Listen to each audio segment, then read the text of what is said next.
I toured this plant a year ago before they opened, when they were still installing the equipment. So I came here today to take a look to see if they've commissioned already and it's running.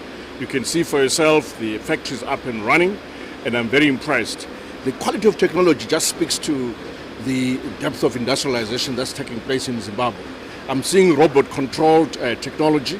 They've acquired the equipment through South Africa, from Europe, countries like Holland and so forth.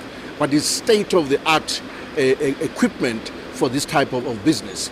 To see this bread being made in the way that is done, and also the volumes of bread that are being made here is truly impressive.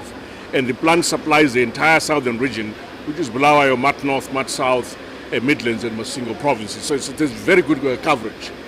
So we're very pleased that this investment has taken place here in Bulawayo. Out here, people are always crying for more investment, more job creation. But here it is. This is investment, and it is functioning. And I believe this factory also will influence further investment in other areas of the country, such as Harare, so that the two key centers of production use the best equipment available to produce very tasty bread. Honorable, I know government partly supported vacancy in initiating this project. How did government support them?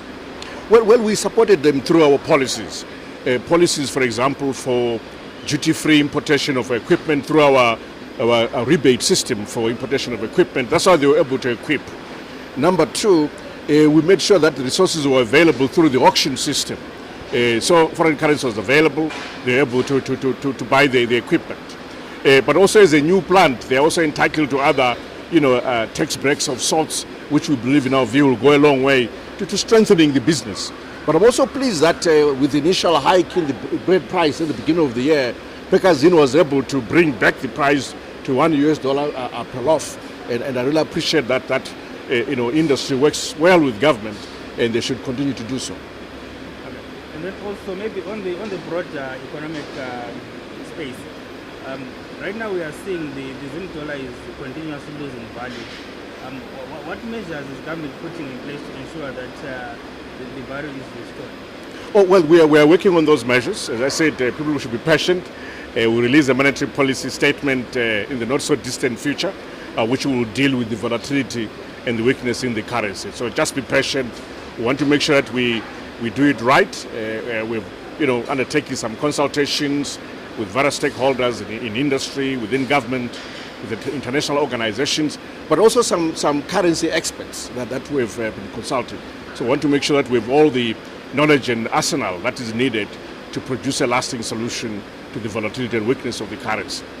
If you recall that it was not just one fund, we're covering industry, covering irrigation equipment, horticulture, and also the supporting specific value chains. For instance, this is a value chain right here from the farm in terms of wheat all the way to bread. So this is the kind of support that we'll be targeting those funds at.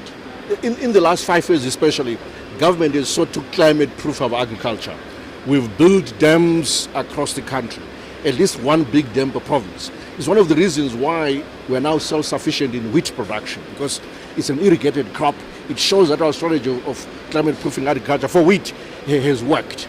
We need to do more in the area of maize. We introduced the Fumvudza system, but it's still rain-fed. So I think that going forward we'll strengthen it to make sure that it can respond to the climate issues. When it comes to investment in irrigation, again we're going to accelerate our investment in irrigation now that we've got the water bodies, because you have to impound the water and then you have to decant it onto the fields. That's irrigation investment. So it's an ongoing program to complete the dams in the first place, such as Gwai Shangani, for example, or the Mthuli Ncube in the Mat South. We still have Runde Tende Dam, which we need to sort out as well. Among others, Silverstrom and others, will complete those, but also then accelerate the irrigation aspect. That's what will really climate-proof our agriculture. But what's important is to make sure that that water also supports the growing of maize, which is where we get hit harder by El Nino, for example. On wheat, we're okay. We're also even considering public-private partnership arrangements for these roads. It's working very well, by the way. When you look at the Plumtree, Harare, Mutare road, that PPP is working very well. the road is well maintained. So we've learned from that, and again we'll look at those kind of arrangements for the other roads.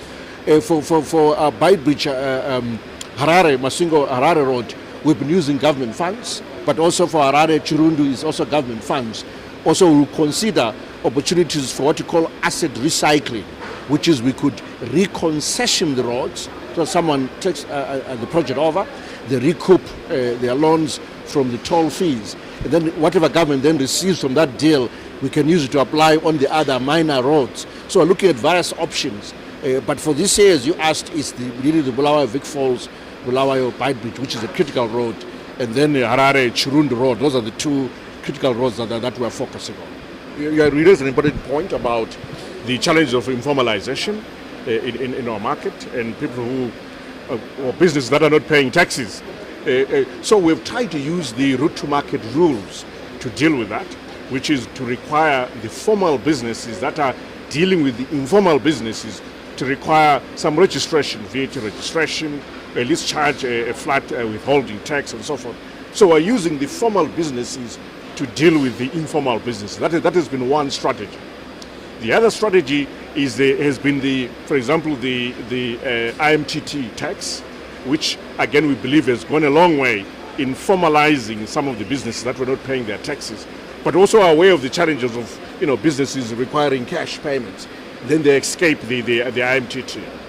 We also have got a third strategy. As you can see, it's a combination of things, where we are saying that if these operators, informal operators, operate from a known address, let's say a huge warehouse like this one, we've seen those businesses around the city. So we designate the owner of the building as a tax collection agent. And then we're putting in place a presumptive tax to say for each individual occupying space in a building, please collect $1 a day. That's the tax. If you don't, you're mandated by the law, you should. It's not as if you have a choice. So again, that we've called the location tax, which I introduced about 2 years ago. So you can see that we're using a multiplicity of strategies to try to get to the informal sector. It's never an easy thing, by the way. It's never easy. Someone will escape.